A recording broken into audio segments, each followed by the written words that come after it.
भाव्यत एव सद्भिः किन्तु प्रभुर्य प्रिय एव तस्य वन्दे गुरुश्री चरणारविन्दम्।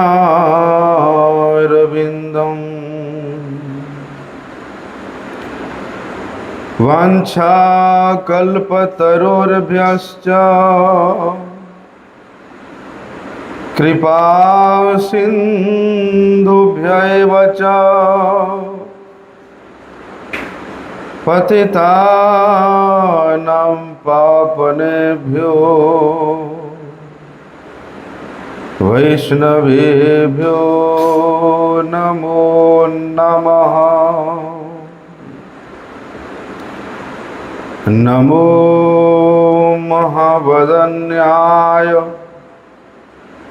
कृष्ण प्रेम प्रदायते कृष्णाय कृष्ण चैतन्य नामिने गौरत्विषे नमः। नमस्ते तुहलग्राम नमस्ते मुसलायुध नमस्ते रेवतीकांत नमस्ते भक्तवत्सल नमस्ते बलिनाम श्रेष्ठ नमस्ते धरणीधर प्रलंबारि नमस्ते तु त्राहि मां कृष्ण पूर्वज।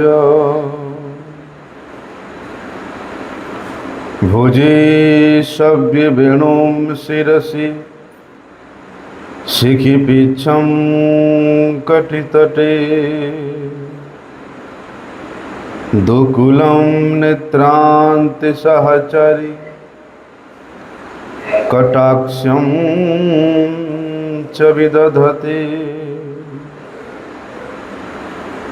सदा श्रीमद्वृन्दावन वसति लीला परिचयो जगन्नाथ स्वामी नयन पथगामी भवतु मे। हे कृष्ण करुणा सिंधु दीनबंधु जगतपते गोपेश गोपिका कांत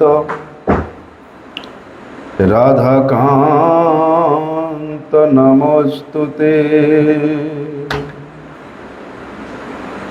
तप्त कांचन गौरांगी राधे वृंदावनेश्वरी वृषभानुसुते देवी प्रणमामि हरिप्रिये। वन्दे नन्दव्रजस्त्रीणां पादरेणुमवीक्ष्णसः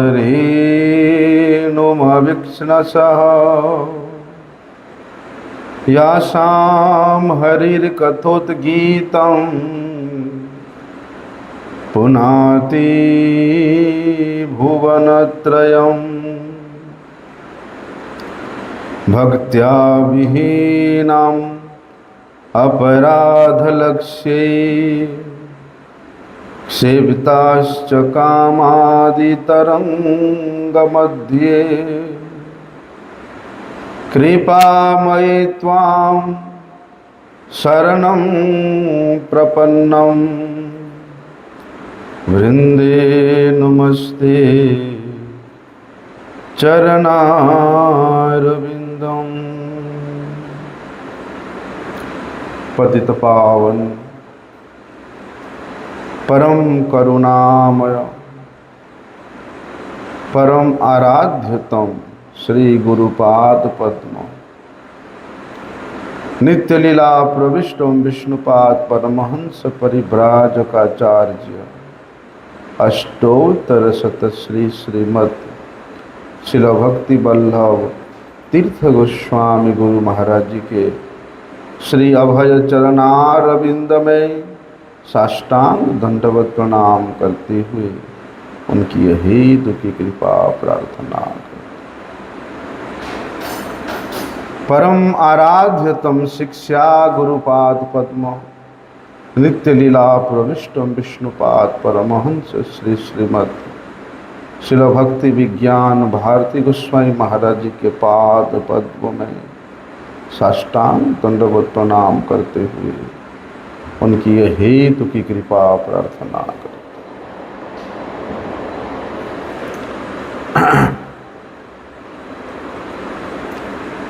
भगवान के जन्मोत्सव का महोत्सव पूरे ब्रह्मांड में बड़े तैयारी के साथ सभी भक्त लोग मनाने के लिए उद्यत है। कुछ भक्त लोग आज ही अष्टमी के दिन में श्री कृष्ण जन्मोत्सव का उपवास किए हैं। वैष्णव जन उदया तिथि को मानने के कारण वे कल श्री कृष्ण जन्मोत्सव का महोत्सव बड़े धूमधाम से मनाएंगे। विगत 3-4 दिन से हम लोग भगवान के अवतार लेने का क्या कारण है, भगवान क्यों अवतीर्ण होते हैं, इस विषय में हम लोग श्रवण कर रहे हैं। और आज तो भगवान के प्रकट होने के लिए जो तैयारियां हैं, प्रकृति की तैयारियां, सभी देवताओं की तैयारियां, सभी मनुष्य की तैयारियां, सभी भक्तों की तैयारियां, अर्थात अधिवास तिथि के रूप में मनाया जा रहा है। अधिवास का अर्थ होता है भगवान प्रकट होंगे, उसके लिए सब कुछ तैयारी करना। और सबसे बड़ा तैयारी है उत्कंठा। भगवान के आविर्भाव समय को इन आँखों से देखने के लिए मन में उत्कंठा होना चाहिए, मन में लोभ होना चाहिए। इसलिए बहुत से भक्तगण भगवान जिस धाम में, श्री वृंदावन धाम में प्रकट हुए थे, वहाँ पर ही इस उत्सव को मनाने के लिए आते हैं। और वास्तव में बड़े सौभाग्यशाली जीव होते हैं वो, जो ऐसे शुभ अवसर पे, ऐसे परम पावन पुण्य तिथि में वे भगवत धाम में, भगवान के धाम में आकर के, जिस कंस के कारागृह में भगवान प्रकट हुए थे, वहाँ पर जाकर के दर्शन करते हैं। ये 84 कोस जो ब्रजमंडल भूमि है, कहीं भी आप आकर के यहाँ पर उपस्थित होकर के भगवान के प्रकट का अनुभव कर सकते हैं। क्योंकि वृंदावन के पग पग में, यहाँ के लता पता में, यहाँ के वायु में भगवान के स्पर्श होने का एहसास होता है।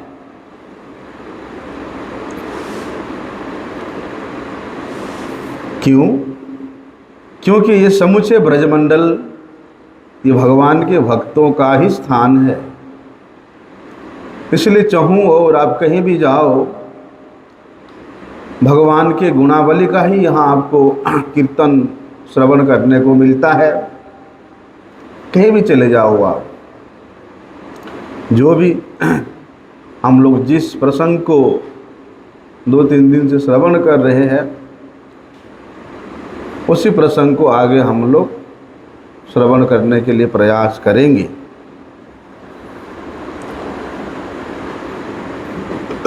तो भगवान भक्तों की रक्षा करने के लिए और भक्त विद्वेषी असुरों का विनाश करने के लिए भगवान अवतरित होते हैं। क्या भगवान के लिए ये सही है किसी का रक्षा करना और किसी का विनाश करना? भगवान तो समदर्शी है। किसी के प्रति भगवान के हृदय में बैरभाव नहीं है। तो फिर भगवान भक्तों की रक्षा करते हैं और अभक्तों का, अर्थात भक्तों को, अधर्मियों का वे विनाश करते हैं। क्यों करते हैं? देखिए, भले ही किसी के प्रति, किसी जीव के प्रति भगवान का बैरभाव ना रहे। क्यों? क्योंकि सभी जीव का परम हितैषी भगवान है। सभी जीवों का परम बंधु भगवान है। सभी जीव का परम पिता भगवान है। इसलिए वे किसी के प्रति द्वेष भाव, बैरभाव होगा ही नहीं। सभी के प्रति भगवान का समान रूप से, समान रीति से, समान सुविधा सुयोग देने के लिए तैयारी है। लेकिन देखिए, चींटी से लेकर हाथी तक जितना भी जीव है, सभी का पोषण भगवान कर रहे हैं। कभी कोई भूखा नहीं रहता। कहीं ना कहीं से सबका पोषण हो ही जाता है। और भगवान के द्वारा ये जो प्रकृति बनाया गया है, रचा गया है, जिस पृथ्वी में हम लोग रह रहे हैं, उस पृथ्वी में भी बोलते सभी को बराबर स्थान दिया गया है। वो अलग बात है, हम लोग अपने अधिकार से बाहर जा कर के दूसरे की जगह को हड़पते हैं। पैसे का बल दे करके दूसरी जगह को खरीद लेते हैं, वो अलग बात है। लेकिन सभी के रहने के लिए, सभी के व्यवस्था के लिए भगवान इस पृथ्वी पे सभी को स्थान दिया है। किसी के प्रति कोई पक्षपात नहीं है। ऐसे नहीं कि भक्त है, महात्मा है, तो भगवान जो है उनको स्थान दे, विशेष विशेष स्थान दे दे, अच्छा अच्छा स्थान भक्तों को दे दे, और जो अभक्त है उनको ना दे। ऐसा तो विचार नहीं है, है? जो दुष्ट है उनको ना दे और जो भक्त है उनको दे दे स्थान। ऐसा विचार रखते हैं भगवान? देखिए, इस पृथ्वी में जो भी अन्न पैदा होता है, जल है, वायु है, प्रकाश है, सब कुछ भक्तों को भी मिलता है और दुष्टों को भी मिलता है। मिलता कि नहीं मिलता? केवल भक्तों के लिए अवेलेबल कराए और जो दुष्ट है उनको ना दे तो मर जाएंगे। उनको अन्न जल ना मिले तो मरेंगे ही मरेंगे।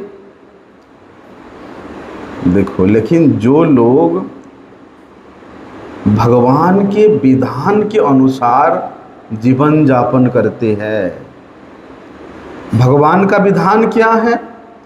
जैसे मनुष्य के लिए वेद विहित कर्मों को पालन करना ही भगवत विधान है। ऐसे दूसरे दूसरे जीवों के लिए भी है। अहस्तानि सहस्तानि अपादानि चतुष्पदम फाल्गुनी तत्र महतम जीवो जीवस्य जीवनम। ये भगवान का विधान है। जैसे मनुष्य का आहार क्या है? सस्य आहार करना, लेकिन भगवान के विधान से लांग करके सस्य मतलब क्या है? चावल, गेहूँ, दाल, सब्जी, फल, ये मनुष्य के आहार के लिए भगवान ने विधान बताया है। लेकिन मनुष्य ये सब को नहीं खा करके यदि पशुओं के लिए जो विधान बताया है मांसाहार करेगा, तो भगवान के विधान से वो लांग करके अन्य कुछ कर रहा है। तो भगवत विधान को छोड़ करके यदि आप अपने स्वार्थ के लिए कुछ करते हो तो वहाँ से आप दुष्ट प्रवृत्ति की ओर जा रहे हो। तो आपके हृदय में जो दुष्ट प्रवृत्ति है, उस दुष्ट प्रवृत्ति को दूर करने के लिए भगवान अवतार लेते हैं, अवतरित होते हैं। तो देखो, भगवान के विधान के अनुसार, भगवान के इच्छा के अनुसार इस पृथ्वी में जो कुछ भी वस्तु है, अन्न हो, जल हो, वायु हो, मिट्टी हो, सब कुछ बड़े उदारता के साथ सबको देते हैं। सूर्य का जो किरण है वो नहीं कहता या नहीं सोचते सूर्यदेव कि नहीं नहीं, जहाँ केवल भक्त लोग हैं मैं वहीं पर ही अपना किरण बरसाऊंगा, अभक्तों के ऊपर नहीं। ऐसा होता है? जल वृष्टि, जहाँ भक्त लोग हैं वहाँ बारिश होगा, भक्तों के यहाँ बारिश नहीं होगा। वायु का प्रवाह, जहाँ अभक्त लोग हैं वहाँ वायु प्रवाह नहीं होगा। ऐसा विधान है। तो देखो, ये जो उपादान है, जब ये भगवान के इच्छा के अनुसार, भगवान के आदेश के अनुसार, उनके अनुचर के रूप में ये देवतागण सबको समभावापन्न रूप से अपने अपने अधिकार प्रदान करते हैं, तो ये सारी देवताओं का जो नियमन करने वाला है, ये सब देवताओं का जो विधि के विधान का जो विधायक है, वे भगवान कितने उदारत होंगे, वे कितने समदर्शी होंगे, आप सोच सकते हो। उनके आज्ञा वाहक एक देवता, वायुदेव हो या अग्निदेव हो या वरुण देव हो, सूर्यदेव हो, उनके मन में किसी प्रकार का कोई विषमता नहीं है, कोई देश भाव नहीं है अपने फल देने में। तो उनके जो स्वामी है, क्या वो इस प्रकार के द्वेष रख सकते किसी के प्रति? इसलिए भगवान के इतना विलक्षण उदारता है, भगवान के इतना सुसंपन्न समता है, आप कल्पना भी नहीं कर सकते। हम लोग इस संसार में एक माता का स्नेह को प्राप्त करके, ममता को प्राप्त करके निहाल हो जाते हैं, लेकिन भगवान में करोड़ों करोड़ों अधिक माताओं के स्नेह है, ममता है, किसी के प्रति कोई भेदभाव नहीं है। तो ये जितना भी नियम बनाने वाले जो नियमन है, भगवान है, विधायक है, उनके विधान के प्रति थोड़ा दृष्टिपात करके देखो कि भगवान मनुष्य के लिए क्या विधान बताया है। भगवान कृपा करके हमें ये सुदुर्लभ मनुष्य शरीर क्यों प्रदान किया है।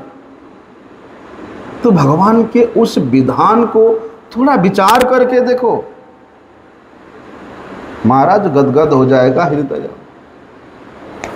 है।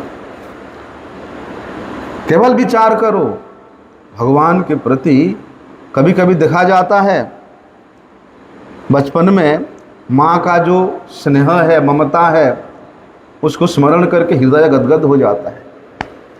अपने पिता का जो आदर है, उसको स्मरण करके आदमी निहाल हो जाता है। भले ही ये अनित्य है, भले ये क्षणस्थायी है, लेकिन जो नित्य भगवान हमारे कल्याण के लिए, हमारे सुसंपन्नता के लिए, हमारे आत्म प्रसाद के लिए, हमारे आत्म कल्याण के लिए इतनी सुंदर सुंदर व्यवस्था किए है। आप कभी सोच के तो देखो, विचार करके देखो, भगवान के प्रति प्रेम हो जाएगा। विचार नहीं करते हम लोग।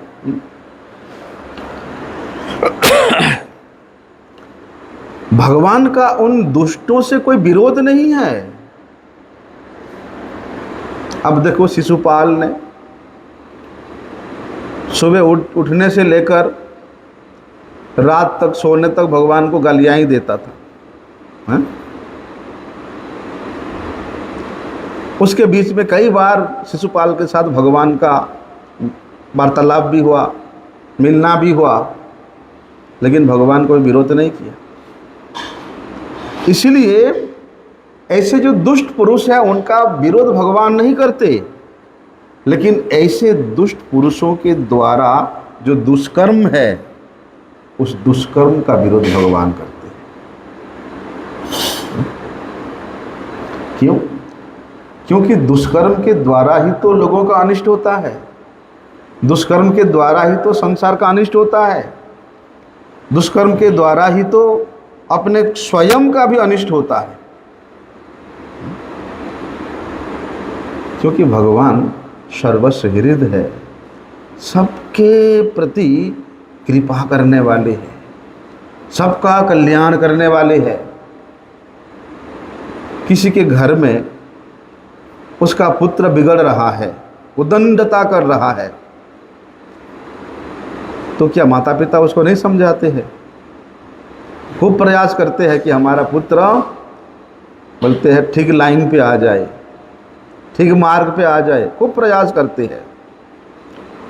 इसी प्रकार भगवान उसके जो दुष्कर्म है उसको दूरीभूत करने के लिए प्रयास करते हैं। किस प्रकार से प्रयास करते हैं? बोलते अपने भक्तों को उनके पास भेज कर,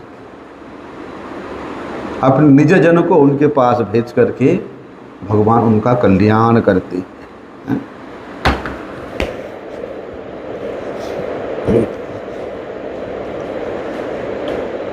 इसलिए जब भगवान सर्वसुहृद है तो उनका अवतार लेने का कारण क्या है? कि उन दुष्ट पुरुषों के दुष्टामी को विनाश करना है। जिस शरीर से वो दुष्टामी कर रहा है उसका विनाश करना है। हम लोग शरीर को लेके बैठ जाते हैं,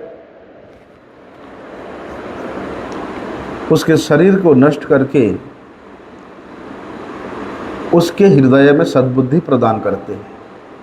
और वैसे भी भगवान के द्वारा जो मारे जाते हैं उनका तो कल्याण ही होता है ना? भगवान उसको अपने धाम भेज देते हैं। भगवान के हाथ में जो मरता है उसका परम कल्याण होता है। देखो, इतना उदार कोई हो सकता है? मार रहे हैं लेकिन उसके प्रति विशेष कृपा कर रहे हैं अपने धाम में। एक साधु कितने जन्म तक भजन करता है, तब जा करके भगवान के धाम को प्राप्त होता है।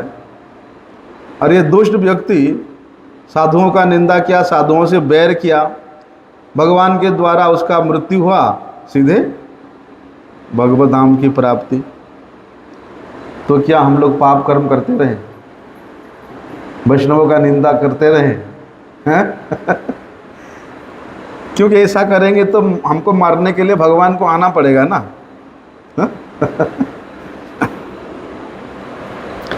और भगवान आकर के यदि हमारा वध करते, हमें मारते हैं, तो हमारा तो भैया कल्याण सुनिश्चित है।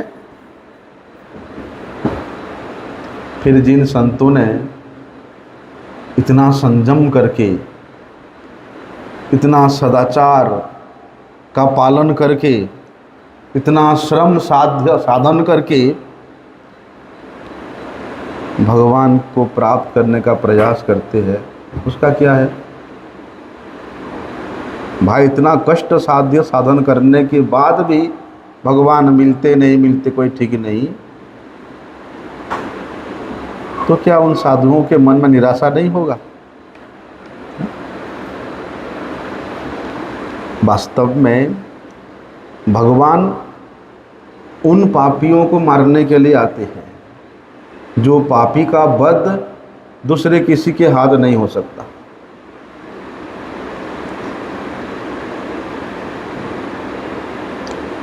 तब भगवान आते हैं, वे दूसरे किसी से नहीं मर सकते। अब भाई देखो, गौण दृष्टि से देखें तो भगवान कंस का वध करने के लिए, कंस के जितने भी सहयोगी थे उन सब असुरों का वध करने के लिए भगवान प्रकट हुए हैं। जिस प्रकार से हम लोग भगवद गीता से सुनते हैं कि परित्राण साधूनां विनाशाय च दुष्कृताम्। और वास्तव में इतनी दुष्ट प्रवृत्ति के इन राजाओं का धृष्टता बढ़ गया था कि दूसरा कोई मार नहीं सकता था, इसलिए भगवान आए। अब हिरण्याक्ष हिरण्यकशिपु इतना दुष्ट था, इतना बलवान, कोई था नहीं उनका वध करने के लिए, भगवान आए हैं। जगाई माधाई इतना दुष्प्रवृत्ति परायण, दूसरे किसी में समर्थ नहीं था कि इनका कल्याण करें, इनका उद्धार करें, तब भगवान आए हैं। तो ऐसे जो दुष्ट पुरुष दूसरे किसी के द्वारा नहीं मारा जा सकता, उसको मारने के लिए, ऐसे पापियों को मारने के लिए भगवान को अवतार लेना पड़ता है। और दूसरी बात यह है कि व्यक्ति पुण्य करता है, शुभ कर्म करता है, ठीक है, शुभ कर्म कर रहा है तो कुछ ना कुछ पापों से वो बच जाएगा। लेकिन जो व्यक्ति केवल पाप कर्म ही कर रहा है और ये पाप कर्म करते करते भगवान मारने से पहले दूसरा कोई मार दे तो दूसरे किसी के हाथ मारा जाए तो फिर तो भैया उसका मुक्ति पाना बड़ा मुश्किल हो जाएगा। इसलिए भगवान के हाथों से मर करके मुक्ति पाने का उसका जो एक इच्छा था, जो लालसा था, वो तो अधूरा रह जाएगा। व्यक्ति सोचे कि मैं जो है अनाचार, व्यभिचार, भ्रष्टाचार, पाप कर्म करूँगा तो भगवान मारने के लिए मुझे आएंगे ही आएंगे। भगवान के आने से पहले ही वो मर जाए तो फिर तो ये इतना जो उसने पाप कर्म किया वो सीधे तो भोगना पड़ेगा उसको नरक में जा करके। इसलिए पाप कर्म के प्रवृत्ति को त्यागना है, केवल शुभ कर्म के प्रवृत्ति में ही लगना है। बोलने का मतलब ये है कि भगवान जिस धर्म को स्थापना करने के लिए आते हैं, जिस धर्म का रक्षा करने के लिए भगवान आते हैं, क्या धर्म का नाश होना सुनिश्चित है? क्या धर्म समाप्त हो जाता है? नहीं, धर्म कभी समाप्त नहीं होता। धर्म ह्रास हो सकता है, धीरे धीरे लुप्त हो सकता है, लेकिन धर्म कभी समाप्त नहीं हो सकता। जैसे जीव का धर्म क्या है? भगवान का दास्यता करना। वो स्वरूप से, स्वभाव से भगवान का दास है, इसलिए दास होने के कारण उसके स्वभाव को कोई बदल नहीं सकता, हाँ, समाप्त नहीं कर सकता। हाँ, दुष्प्रवृत्ति में पढ़ करके, दुस्संग में पढ़ करके वे अपने स्वभाव के धर्म को, अपने स्वयं के धर्म को वो भूल जाता है, त्याग देता है और दूसरे के धर्म को अपना लेता है। असुरों के धर्म को अपना लेता है, अपने धर्म को भूल जाता है। तो वास्तविक जो धर्म है वो कभी नष्ट नहीं होता, ह्रास होता है, परिवर्तित हो जा सकता है। लेकिन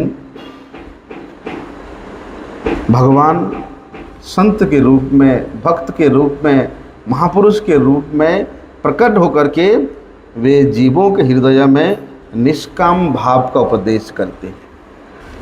क्योंकि जितना कामना रहेगा व्यक्ति उतना ही अधर्मों में प्रवृत्त होगा।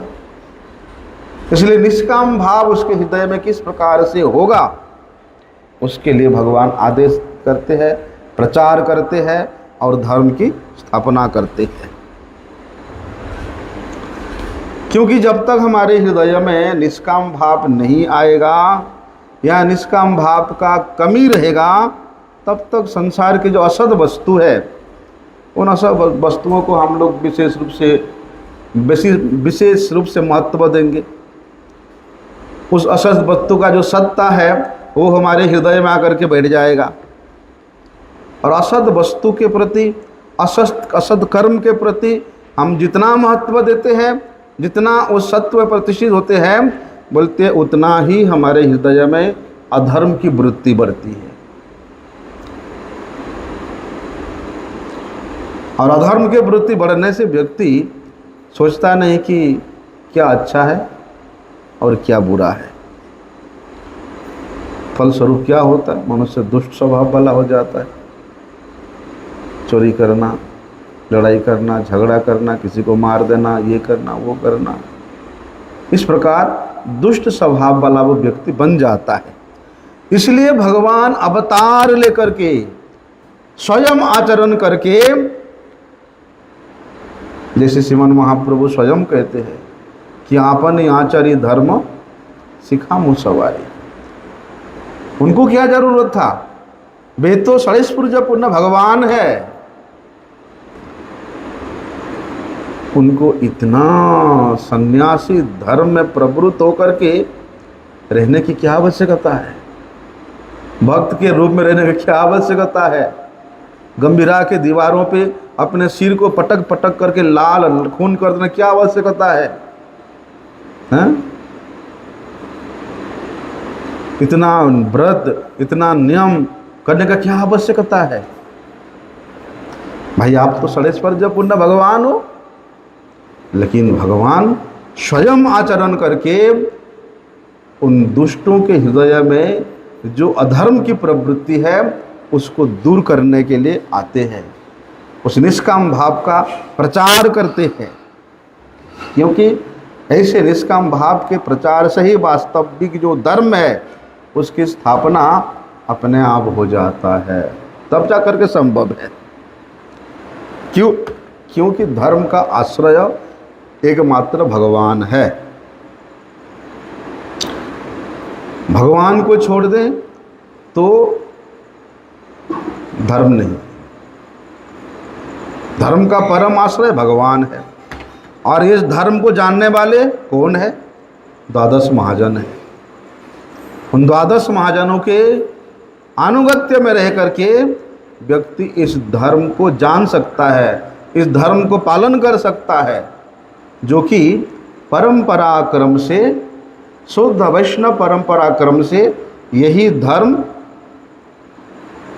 शरणागत जीव के हृदय में प्रवाहित होता है। इसलिए भगवान प्रत्येक जीव के हृदय में वो शाश्वत जो धर्म है, वो जो सनातन धर्म है, वो जो नित्य चिन्मय सच्चिदानंदमय धर्म है, उसको स्थापना करने के लिए भगवान अवतारित होते हैं, अवतार लेते हैं।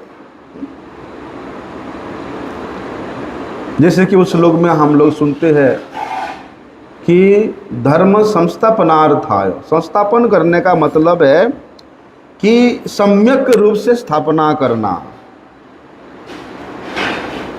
नया धर्म नहीं बनाना। क्योंकि धर्म का नाश नहीं होता है, धर्म नित्य धर्म है, केवल वो ह्रास होता है। इसलिए जब जब धर्म में ह्रास होता है तो भगवान प्रकट होकर के, अपनी इच्छा से प्रकट होकर के अच्छी तरह से उस धर्म को पुनः स्थापना करते हैं। केवल एक युग में एक बार आएंगे ऐसी बात नहीं है। आवश्यकता पड़ने पर भगवान प्रत्येक युग में अनेक अवतार ले सकते हैं। एक युग में जितने बार भगवान की जरूरत पड़ेगा, जितने बार भगवान की आवश्यकता पड़ेगा, उतनी बार भगवान अवतार लेते हैं। कभी कारक पुरुष के रूप में, कारक पुरुष मतलब जो भगवान के धाम को प्राप्त कर चुके हैं, ऐसे जो महापुरुष है भगवान के अनुग्रह से भगवत धाम को प्राप्त कर चुके हैं, ऐसे कारक पुरुषों को भगवान यहाँ भेजते हैं। लेकिन बोलते भगवान का अवतार या इस प्रकार के जो कारक पुरुष है, भगवत धाम प्राप्त भगवत निजजनों का जो अवतार है वो नैमित्तिक है। किसी निमित्त के कारण भगवान का अवतार होता है।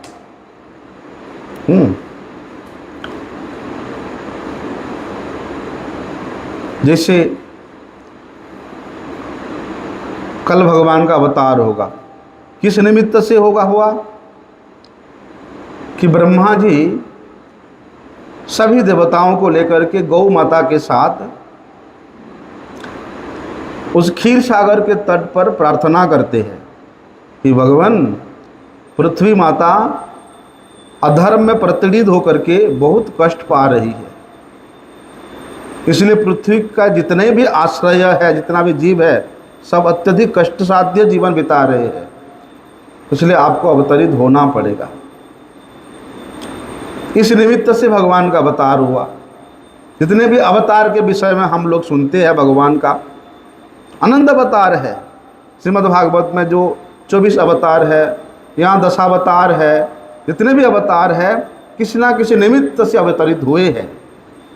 लेकिन जो संत जन है, जो महात्मा जन है, बोलते उनका अवतार तो भैया नित्य है, नित्य होता है। इसलिए भगवान के अवतार से भी भक्त जनों का अवतार विशेष महत्व रखता है। नित्य अवतार होते। अब भैया भगवान तो सर्वसमर्थ है, वे सब कुछ कर सकते हैं। चाहे अवतरित होकर के भगवान संतों की रक्षा करते हैं, दुष्टों का विनाश करते हैं, धर्म की स्थापना करते हैं। तो जब वे सर्वसमर्थ है, वे बिना अवतरित हुए भी अपने नित्य गोलोक में, नित्य वैकुंठ में बैठ करके भी इच्छा मात्र से ये सब कार्य कर सकते हैं। तो फिर भगवान को अवतरित होने का क्या जरूरत है? भगवान अवतरित हुए बिना ये सब का समाधान नहीं कर सकते, ऐसी बात नहीं है। यदि भगवान प्रकट नहीं हुए, भगवान अवतरित नहीं हुए और अपने आप अनायास ये सब काम हो जाता है और होता भी रहता है, होता भी रहता है,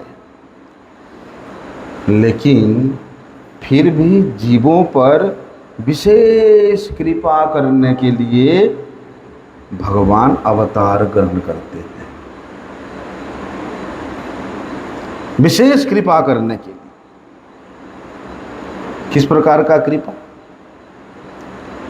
बताया है कि अनुग्रहाय भूतानां मानुषम देहम आश्रितः भजते तादृशी क्रिया,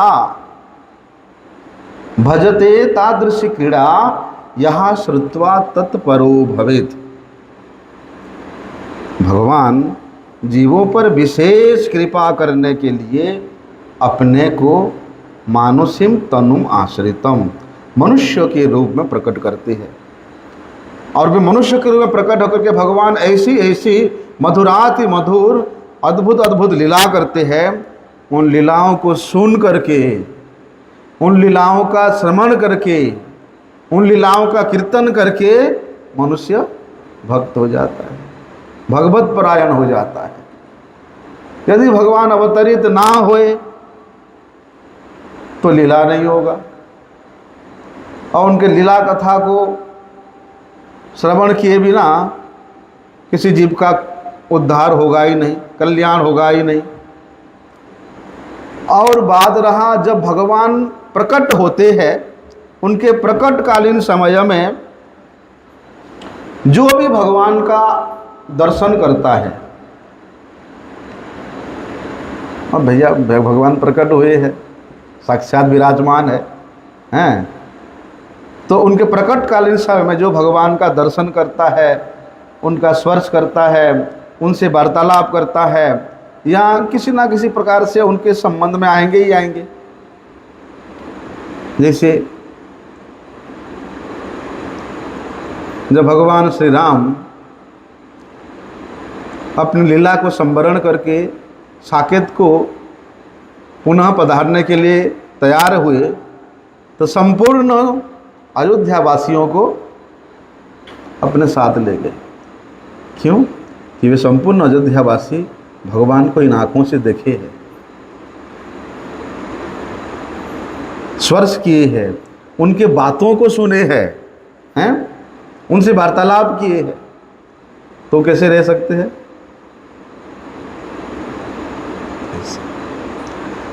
जब भगवान श्री कृष्ण अंतर्धान होने का समय आया, अपने अंतर्धान से पहले ही अपने निजजनों को, सभी यादवों को, सभी कौरवों को, सभी को पहले ही भेज दिया, जाओ। और बात रही भगवान के अंतर्धान होने के बाद भगवान जो लीला किए भविष्य में, जैसे हम लोग तो उस समय थे नहीं, द्वापर युग में तो थे नहीं, तो हमारा कल्याण कैसे होगा? भविष्य मतलब अभी का जो भविष्य अभी चल रहा है, हम लोग सुनते हैं कि भगवान यहाँ मथुरा में कंस के कारागार में माता देवकी और वसुदेव के यहाँ प्रकट हुए। वसुदेव जी के द्वारा यमुना जी पार करके श्री कृष्ण को नंदालय में यशोदा माता के यहाँ पहुँचाया गया, और भगवान उस ब्रज में रह करके ऐसे ऐसे मधुर लीलाएं की। यदि भगवान ये लीलाएं नहीं किए होते तो हम कहाँ से सुनते? तो भविष्य में अर्थात हम लोग अभी उनके इस गुण को, लीला को, महिमा को श्रवण करके, चिंतन करके हम अपना कल्याण कर सकते हैं, अपना उद्धार कर सकते हैं।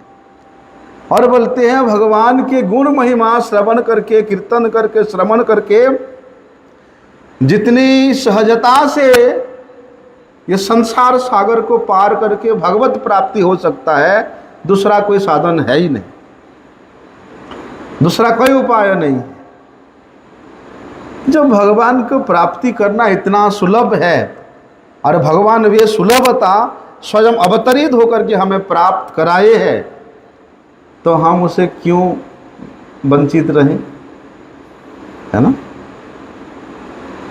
इसलिए जब भगवान की कथा श्रवण करने का सौभाग्य प्राप्त होता है, भैया वहाँ जाकर के बैठ जाओ, सुनो, संतों के मुख से सुनो।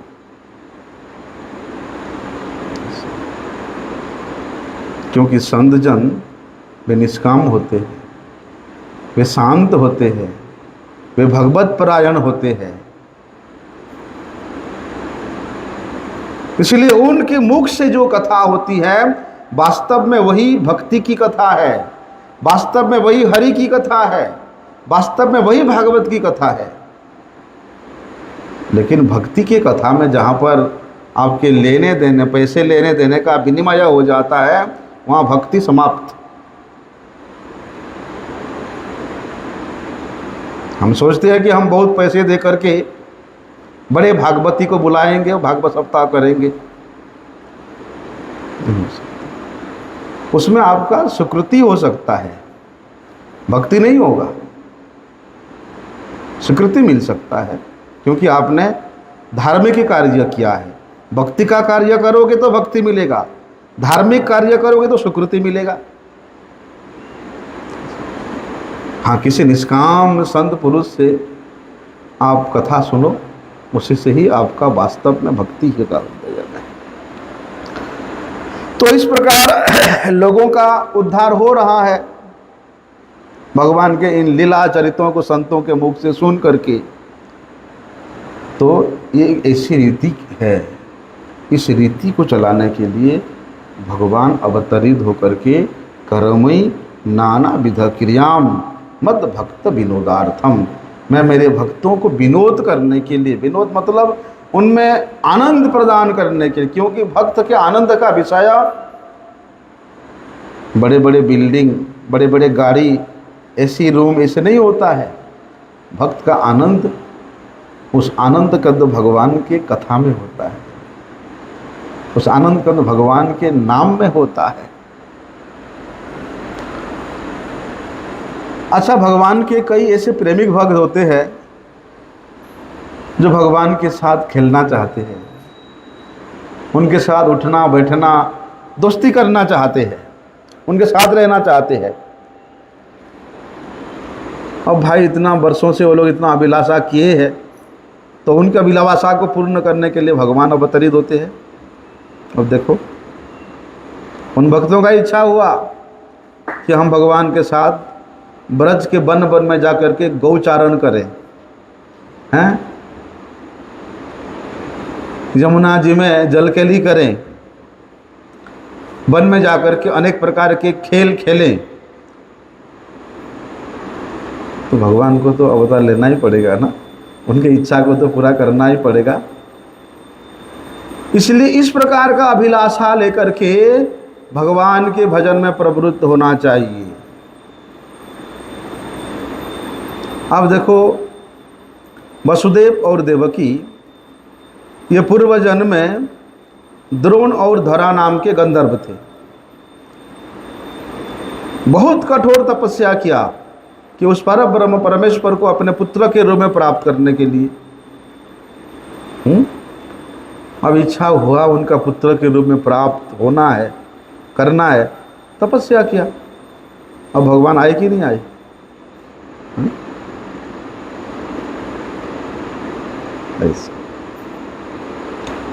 भगवान तो प्रकट हुए शंख चक्र गदा पद्म लेकर के, लेकिन देवकी माता कहती है, भगवान हम आपको भगवान के रूप में प्रकट होने के लिए प्रार्थना नहीं किया था, हम तो आपको अपने छोटे से शिशु के रूप में प्रकट होने के लिए आसान्वित होकर के आपसे प्रार्थना किया था, ताकि आपको हम अपने गोद में खिला सके, स्तनपान करा सकें, हैं? माता का इच्छा हुआ, तुरंत भगवान बस रोने लग गए, छोटे से बालक होकर के। इसलिए उन प्रेमी भक्तों के इच्छा को पूर्ण करने के लिए भगवान अवतार लेते हैं, उनके सामने आकर के, उनका दोस्त बन करके, उनका सखा बन करके, उनके पुत्र बन करके,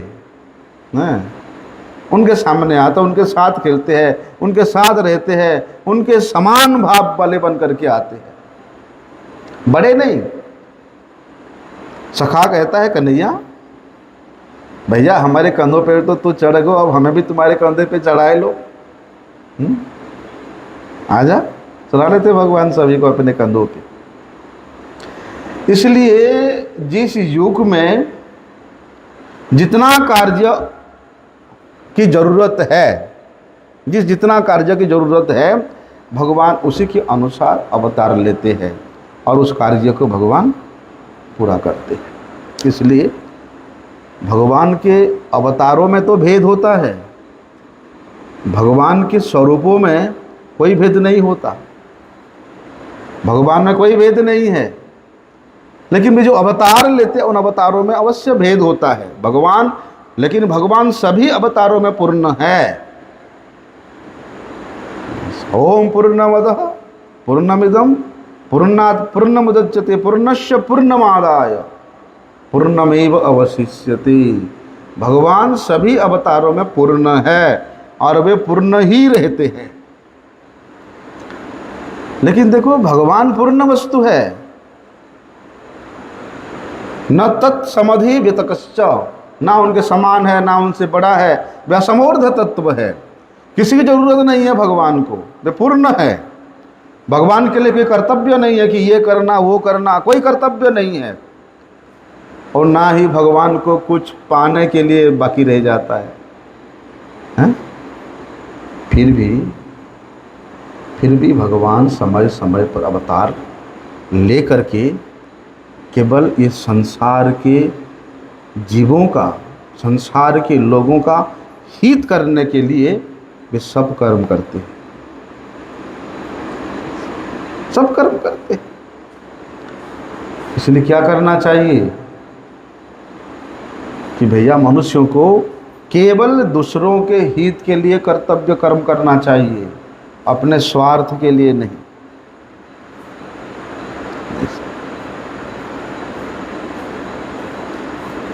हम लोग सोचते हैं कि हमारा भी तो जन्म माँ के गर्भ से हुआ, भगवान का जन्म भी तो माँ के गर्भ से हुआ।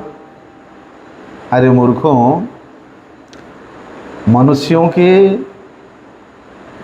जन्म में और भगवान के जन्मोत्सव में बहुत अंतर है। तुम कितने बार जन्म ले चुके हो और भगवान भी कितने बार अवतरित हो चुके हैं, लेकिन भगवान को सब पता है। तुम किस जन्म में क्या थे, क्या बने, क्या हुए, सब भगवान को पता है, लेकिन तुमको कुछ नहीं पता है। भगवान सब जानते हैं। अभी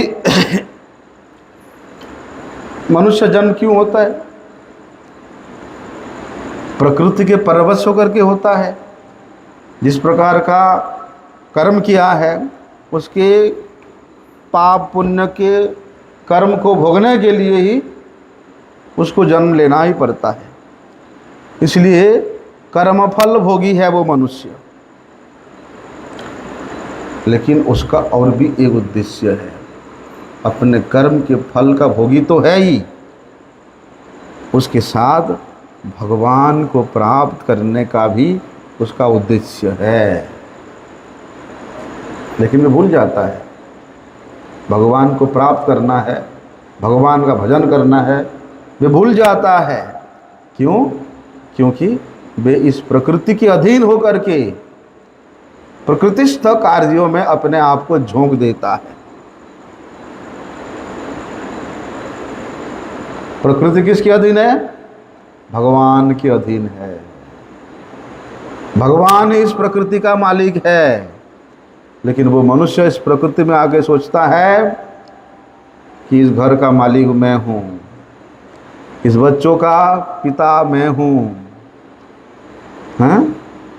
इस प्रकार। इसीलिए लेकिन भगवान को इस प्रकार का कोई कर्म फल भोगने के लिए नहीं।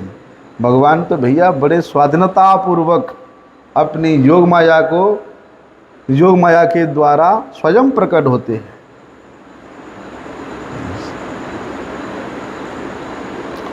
और मनुष्य तो भैया अपने कामनाओं की पूर्ति करने के लिए ही कार्य करता है, लेकिन भगवान सबका कल्याण करने के लिए, संसार के जीवों का कल्याण करने के लिए अवतरित भी होते हैं और यहाँ वे कार्य भी करते हैं।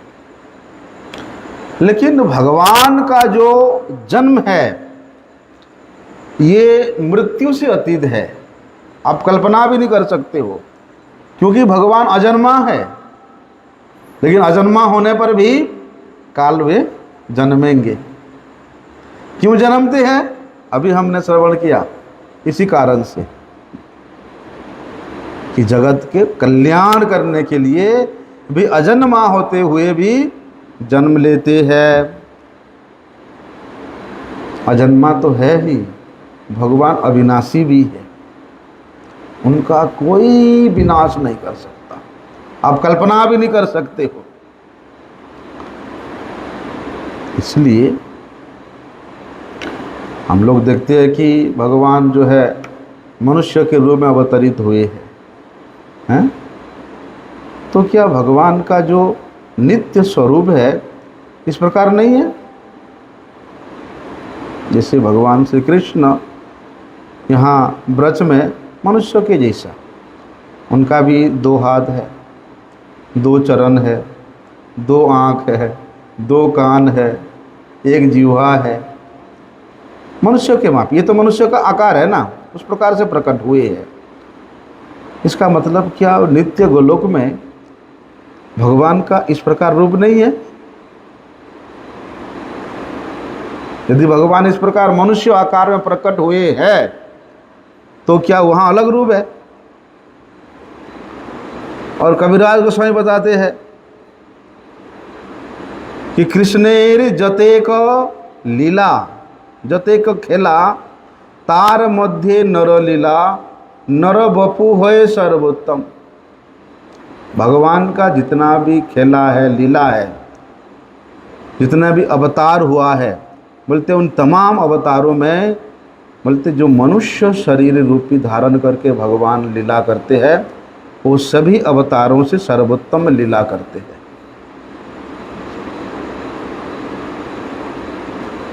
इसका मतलब वहाँ दूसरा स्वरूप है नहीं। भगवान नंदनंदन श्री कृष्ण वे जब अवतरित होते हैं, वे पूर्ण ऐश्वर्य के साथ, संपूर्ण ज्ञान के साथ, संपूर्ण वैराग्य के साथ, संपूर्ण श्री के साथ भगवान अवतरित होते हैं।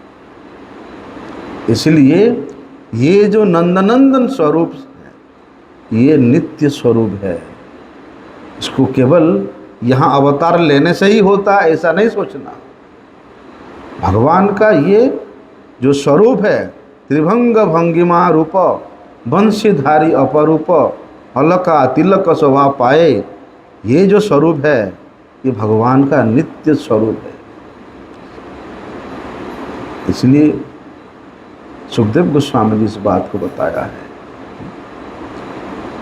क्या बताया है कि फुल्लेन्दीवर कांति बिंदु वदनम बरहावतम सप्रियम श्रीवत्सांक मुदर कौस्तुभधरम पीताम्बरम सुंदरम। ये भगवान का नित्य स्वरूप है। इसलिए भगवान मनुष्य रूप में अवतार जो लीला करते, जो अवतार धारण करते हैं, ये साधारण मनुष्य के तरह नहीं है। हो गया 15 मिनट, अच्छा बंद। ये साधारण मनुष्य के तरह नहीं है। भगवान कृपा करके, कृपा पूर्वक भगवान जीवों का हित करने के लिए, जीवों का कल्याण करने के लिए वे स्वतंत्र रूप से, और जब विशेष कृपा करने का इच्छा होता है तो वे स्वयं नंदन नंदन रूप से प्रकट होते हैं।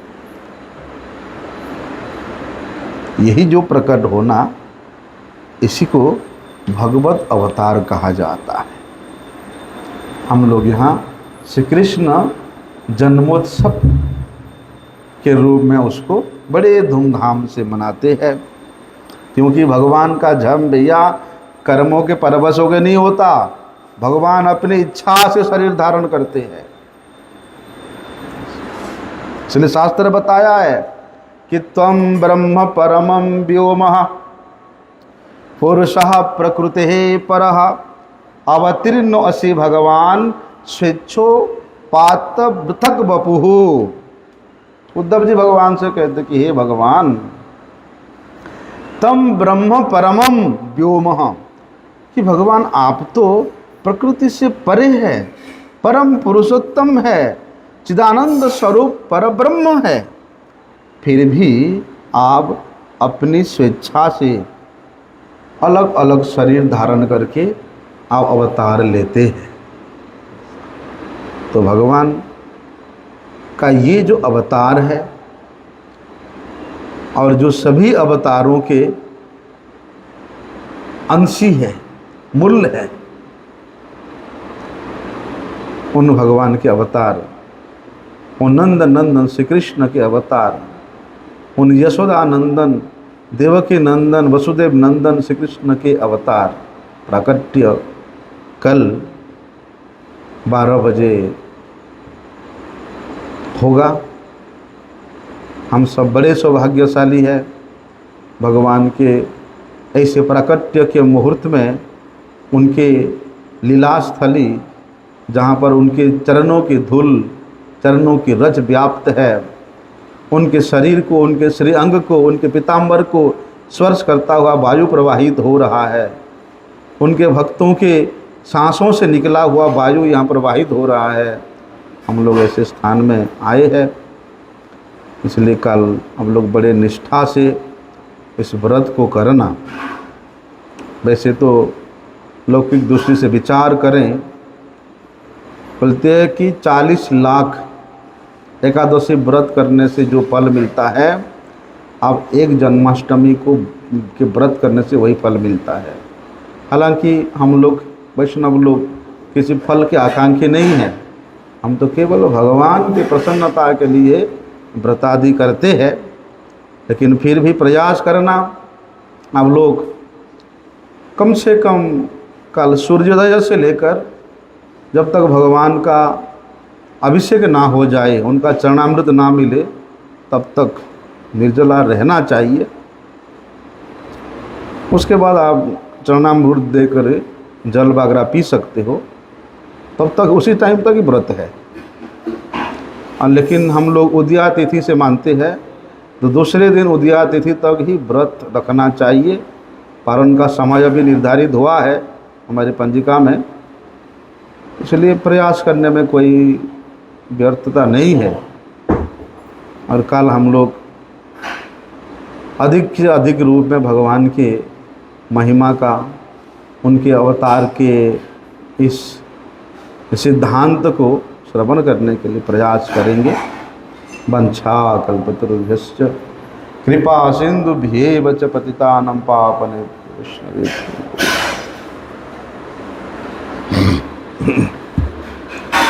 सजाना है।